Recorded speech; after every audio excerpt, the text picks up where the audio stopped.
Halo adik-adik, apa kabar? Semoga kalian selalu sehat dan bahagia. Kali ini Bunda cerita tentang kisah balas budi burung bangau.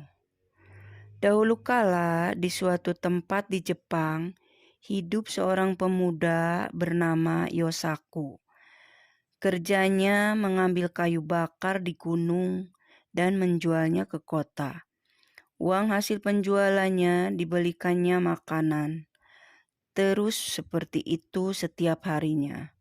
Hingga pada suatu hari ketika ia berjalan pulang dari kota, ia melihat sesuatu yang menggelepar di atas salju. Setelah didekatinya, ternyata seekor burung bangau yang terjerat di perangkap sedang meronta-ronta. Yosaku segera melepaskan perangkap itu. Bangau itu sangat gembira. Ia berputar-putar di atas kepala Yosaku beberapa kali sebelum terbang ke angkasa. Karena cuaca yang sangat dingin, sesampainya di rumah, Yosaku segera menyalakan tungku api dan menyiapkan makan malam.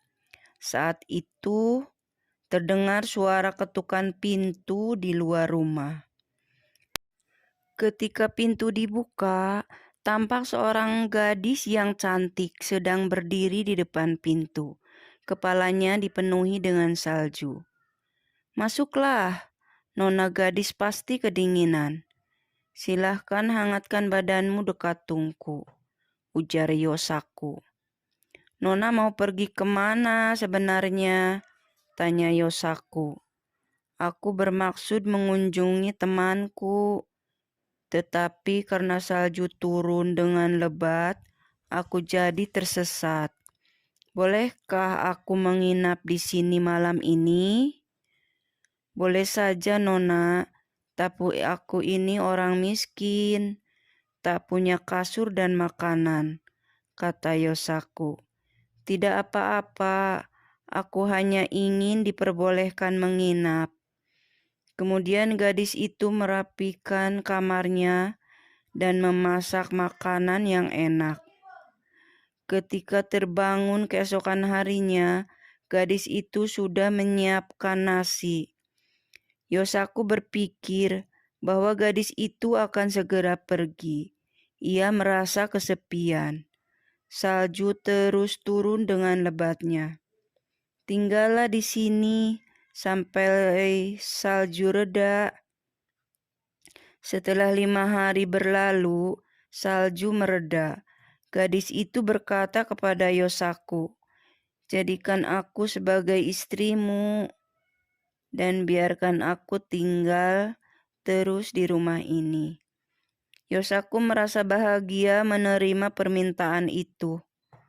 "Mulai hari ini, panggillah aku Otsuru," ujar si gadis. Setelah menjadi istri Yosaku, Otsuru mengerjakan pekerjaan rumah dengan sungguh-sungguh.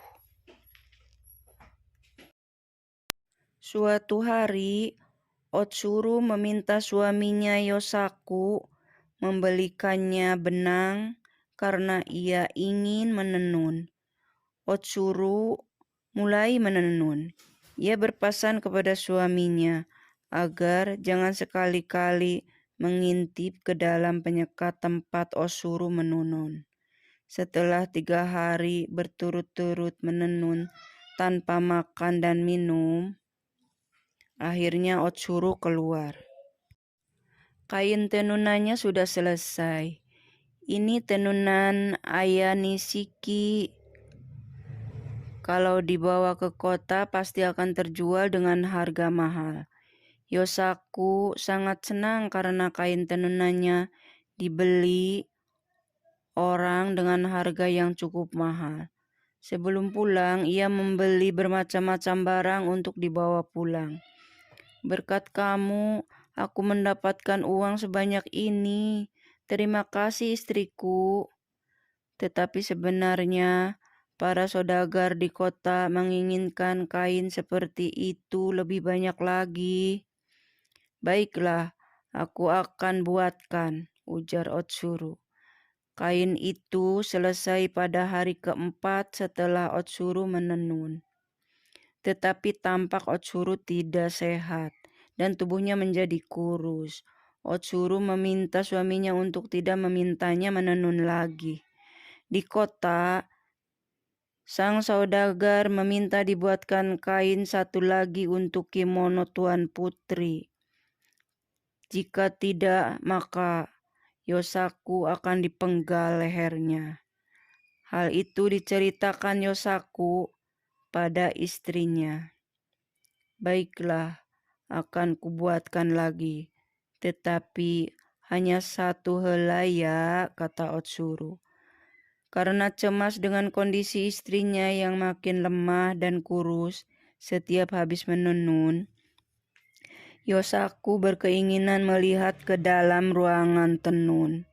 Tetapi ia sangat terkejut ketika yang dilihatnya di dalam ruangan menenun ternyata seekor bangau sedang mencabuti bulunya untuk ditenun menjadi kain, sehingga badan bangau itu hampir gundul kehabisan bulu. Bangau itu akhirnya sadar dirinya sedang diperhatikan oleh Yosaku. Bangau itu pun berubah wujud kembali menjadi Otsuru. Akhirnya kau melihatnya juga, ujar Otsuru. Sebenarnya aku adalah seekor bangau yang dahulu pernah kau tolong. Untuk membalas budi, aku berubah wujud menjadi manusia dan melakukan hal ini, ujar Otsuru. Berarti sudah saatnya aku berpisah denganmu, lanjut Otsuru. Maafkan aku mohon jangan pergi, kata Yosaku. Otsuru akhirnya berubah kembali menjadi seekor bangau. Kemudian ia segera mengepakkan sayapnya, terbang keluar dari rumah ke angkasa. Akhirnya, tinggallah Yosaku sendiri yang menyesali perbuatannya. Demikian adik-adik, semoga terhibur.